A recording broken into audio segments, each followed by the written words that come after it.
What's up, everybody? Welcome into another edition of SSPN. And I'm just going to say right off the bat, this may not be our longest podcast of all time because, we're in the trenches now, Ethan, whenever it comes to Spurs news. Like, we had everything go right for us this offseason, but at the end of the day, this time was coming. The Yes. in-between of training camp, which starts, I think, late September. The preseason starts the beginning of Mhm. October. And basically, right now, where we have the Summer League Championship tonight, but it's over for our beloved Spurs. And even last night in the Spurs win, which it was good to see that the Spurs finished out Vegas Summer League with a winning record and a 5-2 overall record, if you want to count the 2 California Classic games. The stars of the show last night were CD Sissoko and Serge Rice, who we're going to get into, and both had good games, made winning plays, which and were the two players that probably had the most impact on the win. Mhm. But at the same time, Ethan, as you can see, the talking points, all the big storylines that we were talking about in the offseason, free agency, the draft, all that stuff is behind us. And now we're really moving in to, the nitty gritty of the offseason, which a lot of people, you can hear your dogs barking right now. They're mad about it because for a lot of basketball fans, Ethan, this time of the year honestly becomes football season.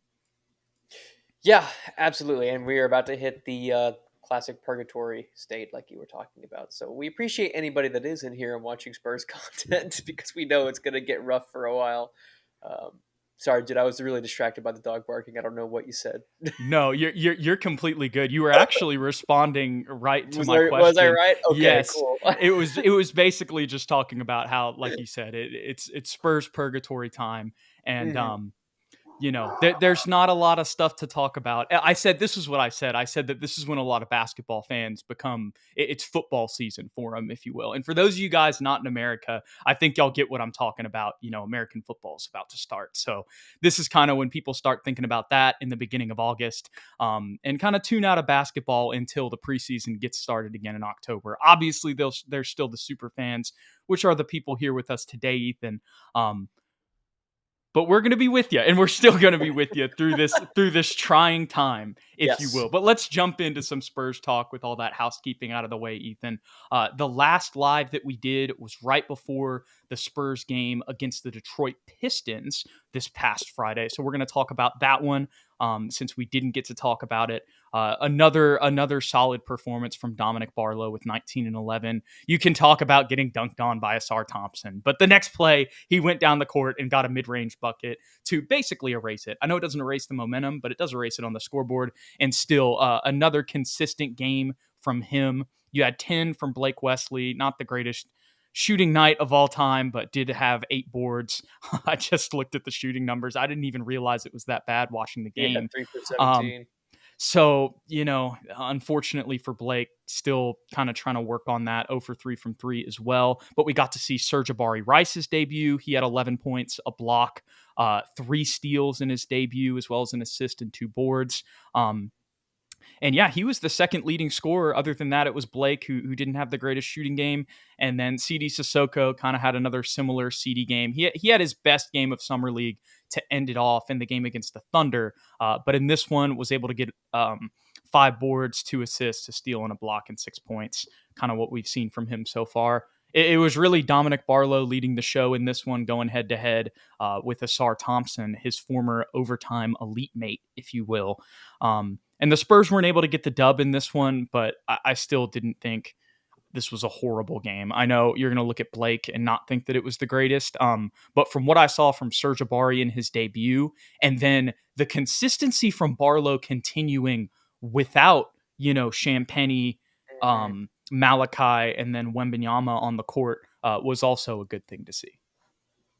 Yeah, Barlow was by far and away the brightest light on the court against the Pistons. 19 points, 11 boards, continuing with efficient scoring and high energy play offensively and defensively, being a rim protector, a rim runner, and then surprising us every time he decides to, jab step, pull up from 16 feet. I love that jump shot. It's going to be there every single time for him.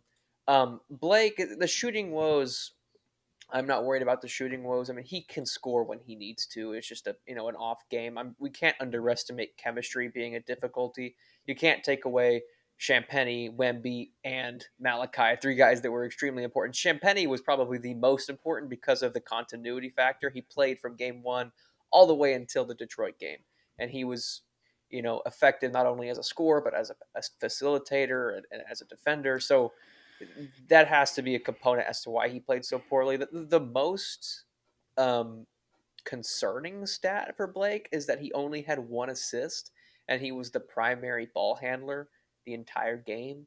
Yeah. You would hope that that wouldn't be the case, closer to that five or more, even because when you're a ball dominant guard like he needs to be, you should be getting into that range. So for him to only have one, that is a little concerning. I didn't watch the entire game. I only watched the first half and then the highlights of the second half, so I don't know exactly why that was the case. It could just boil down to chemistry. It could also boil down to it's summer league, and usually there's not that many plays being run. There's not a lot of um, organization to the offense. It's really just kind of glorified AAU. But you hit the nail on the head. What we saw from Barlow and what we saw from Serge Ibaka, very nice. Let's hope that that stays the same. Serge Ibaka is a high IQ player with a lot of skills. He's a little small, obviously, but to come in immediately and have the impact that he did was definitely something great to see, and hopefully he can continue that in Austin. Yeah, definitely. Um, just going back to what you were talking about there a little bit with Blake, though, I guess what I would say is, and I think that's a valid point. Like the Malachi, his guys not being there, the lack of chemistry.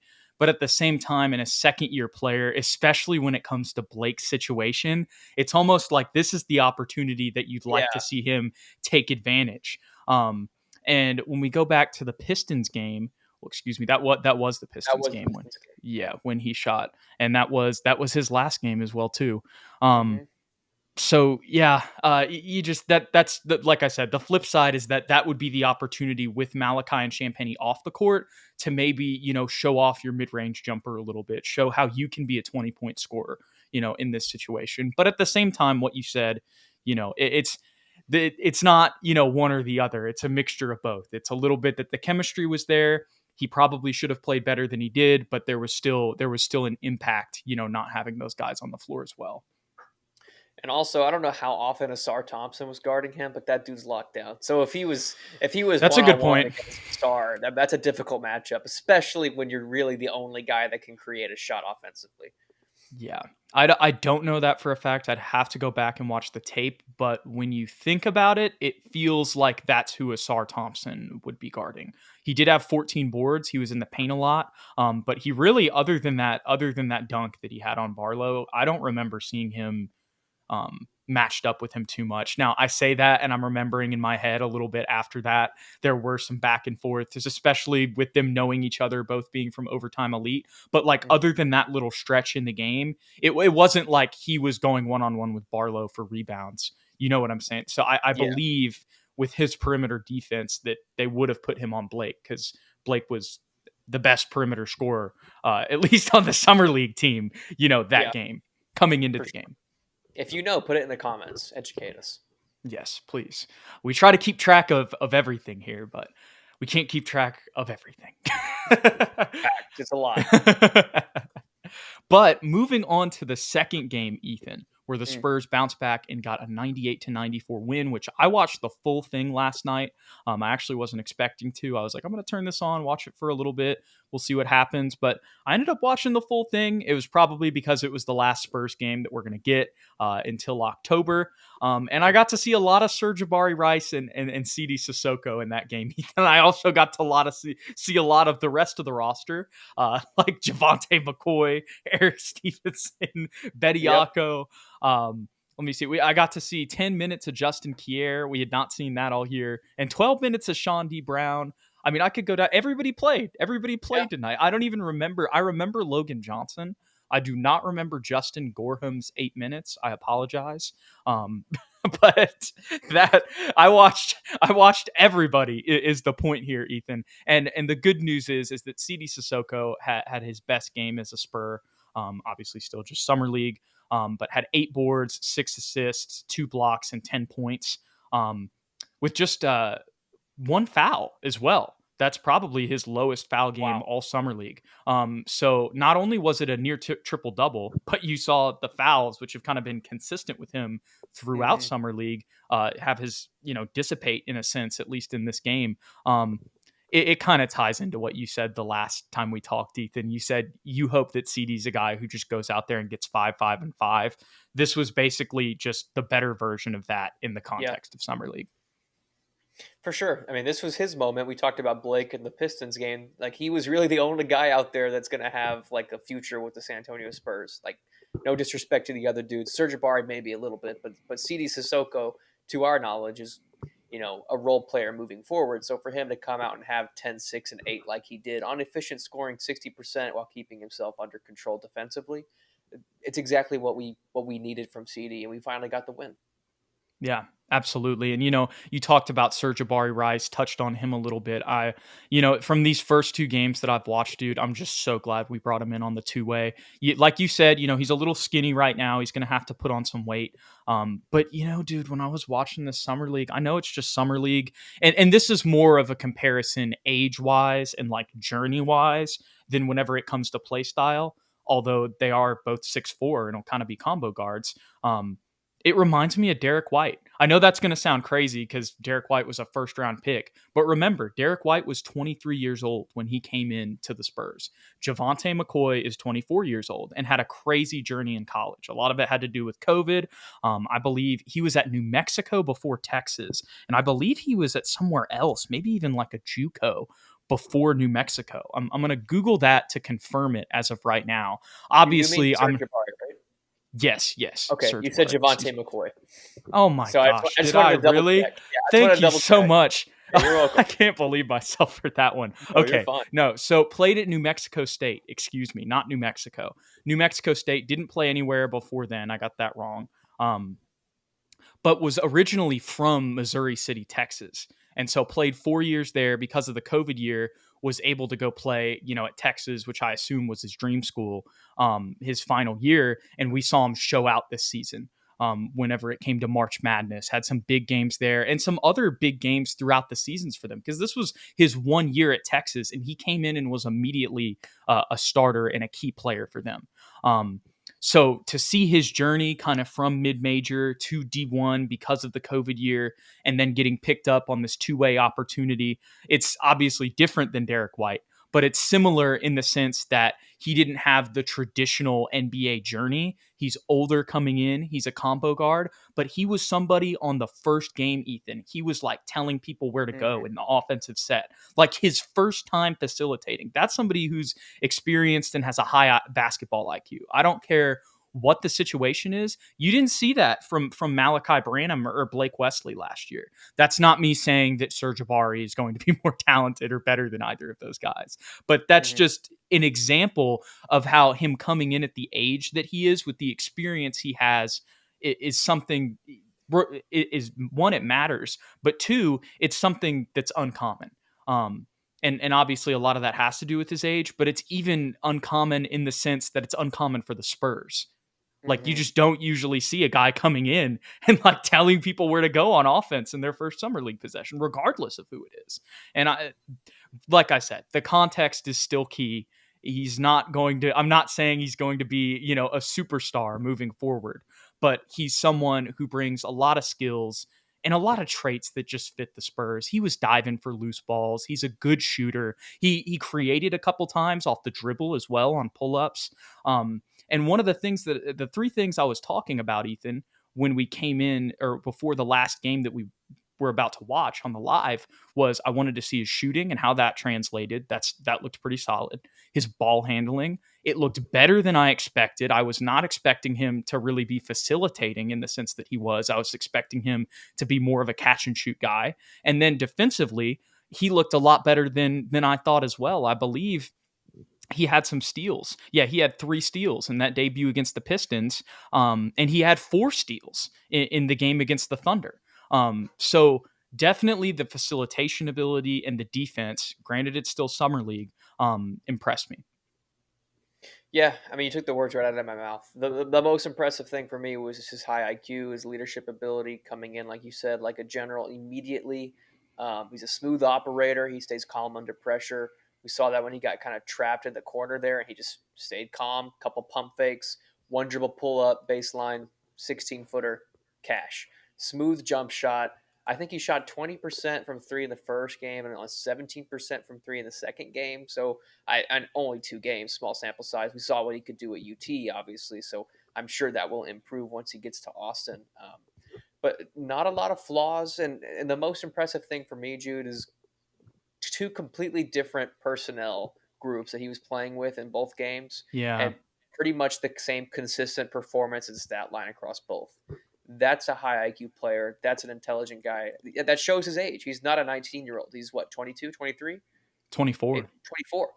I mean, Because of the COVID year, yeah, remember? that's right. He's 24 years old. So obviously those are things that he comes in with, experience and expertise. Yeah, definitely. And just another thing, I'm on his Wikipedia page right now. I didn't know this. To add on to the Derek comparison, he committed to play college basketball for New Mexico State, and this was after, like I said, he played at Missouri City in Texas at Thurgood Marshall High School, and he was a part of a Class 5A state title game. Mm. So pretty big time basketball, not 6A, but still. A place with a lot of eyes on it for sure.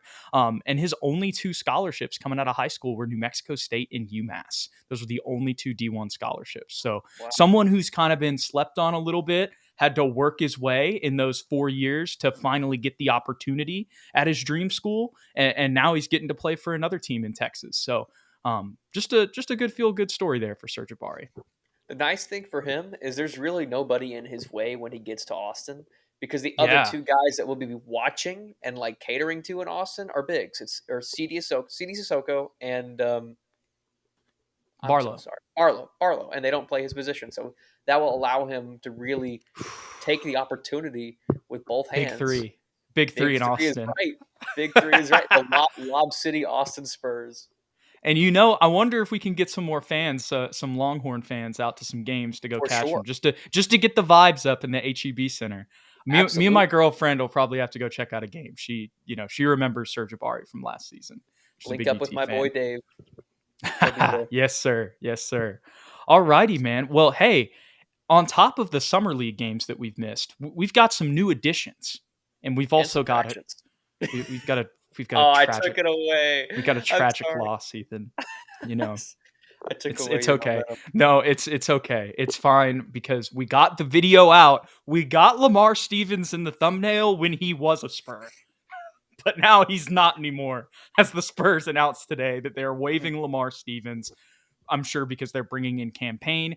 And, if we want to really dive into kind of what we saw in Summer League, and a lot of this depends on who plays point guard. We've texted about this. If Jeremy Sohan plays point guard, then there's probably not a way on the court for Cam Payne minus injuries, at least in the rotation, I mean. But if Sohan is not playing point guard, with Blake still having some work to do, probably needing another year in the G League, or at least splitting time between the NBA and the G League before becoming a full rotational piece, Cam Payne could be the backup point guard to Trey Jones if Trey Jones ends up being the starter. Like I said, a lot of that depends on what Pop does with the lineups, and I feel like my confidence has only been raised that Wembanyama is not going to play the 4.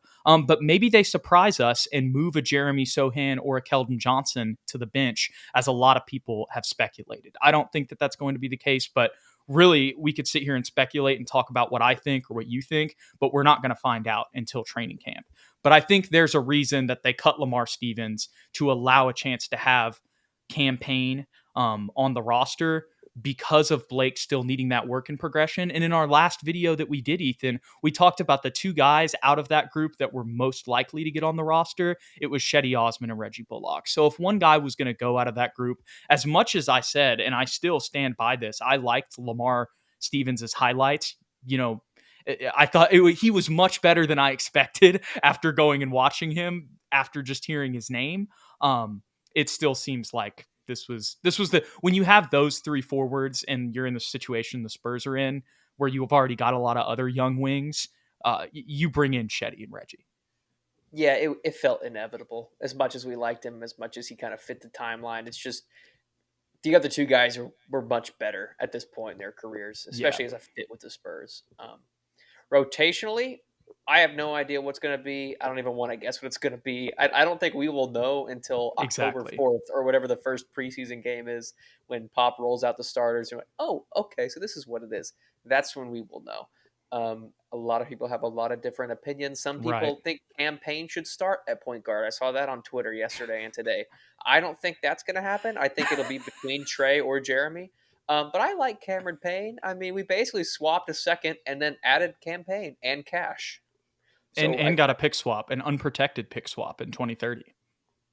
there we go. I mean, we basically fleeced them, and we both agreed, and I think a lot of our commenters agreed that we needed to bring in, or we wanted to bring in, a veteran point guard presence. We flirted with the idea of Chris Paul when he was available. We flirted with the idea of bringing back Georgie on a minimum contract, but we got Cameron Payne, and I think he does a lot of the same things that both of those players would have done, primarily leadership. But also, he's still a viable option. I mean, if you watched Phoenix last year, he was an important piece to their playoff run. He's Um, gotten reps in multiple different, since Phoenix has been playoff relevant. He yes. has been a part. He's been their bench point guard, and Yeah. that's not saying he's perfect. But for a young Spurs team that's trying to build into a contender, there's a lot of value, a lot of knowledge, and a lot of experience that Hmm. he can bring to this team. But the interesting thing is Devontae Graham's still on the roster. He is. He is. That's I'm forgetting about that. So, but he could also just end up being the third string guy. It's all going to depend on what they do with the rotations. I would take Campaign. I don't think this is going out on a limb or No, anything, but you're I would not. take You're not. Campaign over Devontae at the backup point, because Definitely. I was watching a lot of Campaign highlights today. I know it's something that's kind of funny to say. There weren't that many videos out there, so if you like making highlight videos and you want to be unique, go make a Campaign highlight video.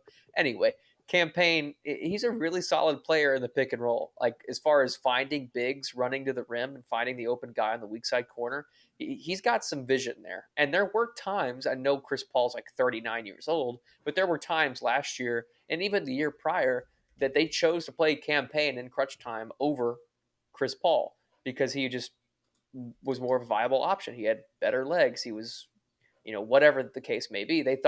Monty Williams thought he was a better option than Chris Paul, who's a Hall of Famer. So I think he can bring a lot to our team. To sum up, I'm excited to have him on the squad. He answers a definite need for us at that backup point guard spot. Yeah, absolutely. I'm trying to just look up Campaign's shooting percentage as of last year. Um, He's got a weird jump shot, but it goes in. yes, that's exactly what I was trying to. Yeah, it's actually. Oh no, it's not as well. 37%. 37%.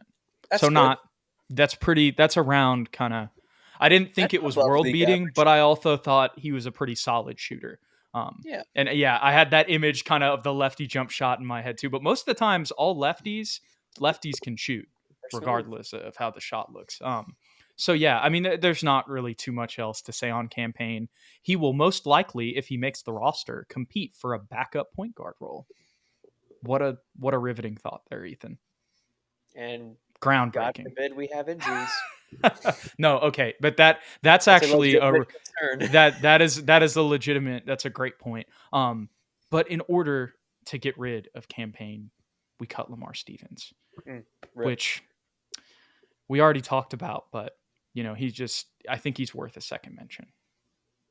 Agreed. Agreed. And on a serious note, like legitimately, I forgot to say, Campaign's also another. I think it's our sixth or seventh expiring contract Yes, on yeah, the team. yeah. So There's a lot of expiring contracts, a lot of second round picks that we've got. I mean, just a ton of assets that the Spurs have continually built up. I believe we had a comment on our last video, kind of talking. Somebody said they felt like we gave up too much for Reggie because we gave up like 3 second round picks, and yeah. we ended up getting a pick swap out of that, or just one pick. What I would say to that is we can't use all these second round picks. Like, the reason we had to cut Lamar is because our roster is already, we were over the training camp limit. Like, Hmm. most of the time teams don't even get to that point. Like, Yeah. so we just only have so many roster spots, and like, we're not going to use all of those second round picks. So we got Hmm. to trade them for something. And I believe, even though that was a different deal, I believe it was a first round pick down the line that we got. And at the Hmm. end of the day, I'd rather have a first round pick than 3 seconds. That's what I was gonna say. It's not just a pick swap. This is an unprotected first from Dallas in 2030.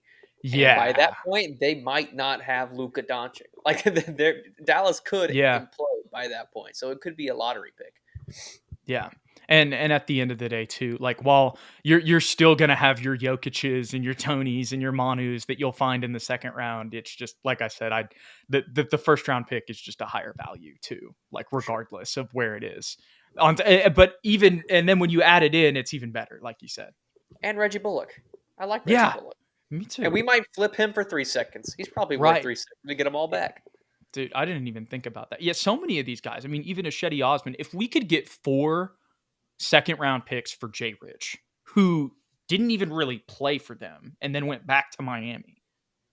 I'm happy for him to be back in Miami, by the way. Me too. I'm really happy about that. And like with the loss of Gabe Vincent, I think it's Mhm. it's kind of a good, like they needed that as well. But Resurrect his career. regardless of Jay Rich, much love to him. We'll always Mhm. love Jay Rich for his time in SA. Um, I'm completely blanking on my train of thought here, Ethan, but I know we're getting to the end of the episode. That was kind of the point. Yeah. But at the trade deadline, we might trade all these guys. That's what it was. It was Yeah. if we can get 4 second round picks for Jay Rich in that situation, I think we could get something for a Doug or a Reggie Bullock or a Devontae Graham per se, or even a Cam Payne who is also on an expiring deal. So we'll have to see. Ethan, any final thoughts on Cam Payne and Lamar Well, Stevens? Cam Payne, welcome to San Antonio, and another guy to start fights with Zach and Jeremy. I love it. there, there you go. There you go. The bad news Spurs. Oh, and sorry, one more Okay. thing. I'm gonna start a petition. I might be the only Spurs fan that thinks this, but I want Doug McDermott to stay with the Spurs for the rest of his career. I don't want I'm to with trade him. that. I want to re-sign him every year if we can, and just keep bringing I him back. I know I just mentioned him, but the reason I did is because we were talking about guys on expiring contract Mhm. that we could get, multiple second round picks for, and he was somebody Yeah. who came to mind. But I'm 100% with that too. I mean, even if like later, first of all, later in his career, that would be pretty solid because yes, he's going to get older, but like his shooting's always going to be there. So during injuries, like you just said, that's somebody that you'd love to have on your roster. But on top of that, just his off ball movement, like he's just like the perfect player that you want to have around somebody like Victor Wembanyama. So I'm 100% with you, Ethan. I know that sounds crazy, but like, we're not talking about breaking the bank. We're just saying keeping him around for as long as we can. Doug McDermott is good on any team. Facts. Facts. Facts, Ethan. Any final Spurs thoughts before we wrap this one up? Al Farouk Aminu, See, Lamar Stevens, I'm mural next to Wemby. yes. No, it should Wemby be like around those. Yeah. his arms around all of the guys that have only been that here for we've like got. 4 days, and then Yeah. halos over their head. Yes, and he's like hugging them. He's like Yeah, making them feel okay. Who's the other one from last year? Or maybe it wasn't last year. That was the year before. Al Farouk. It was somebody else other than Al Farouk. Yeah, you're right. I can't remember his And I name. can't think of who it is either. But the point is that Lamar Stevens, Al Farouk, Donatas Monahunas, um, Good one. hmm, we'll just go We'll with come back. Shetty and Reggie for right now. That's top 5 Spurs lineup right there. Top Facts. 5 Spurs right there. Amen. Alrighty, y'all. We hope you guys enjoyed some of the off-season banter that we did in this episode. I'm sure you guys are having a lot of the same vibes as we are. But if you enjoyed today's content, don't forget to hit that like button and that subscribe button below. We appreciate you guys for 1.5K subscribers. We're up to 1.52 now. We appreciate all the support as always. And if you want to stay updated with the show, be sure to give us a follow on Twitter at SSPN on YT, at Jude McLaren, and at Ethan_Quintero are your sources to stay updated with all things SSPN. Go Spurs, go, y'all. We'll catch y'all on the next one. Peace.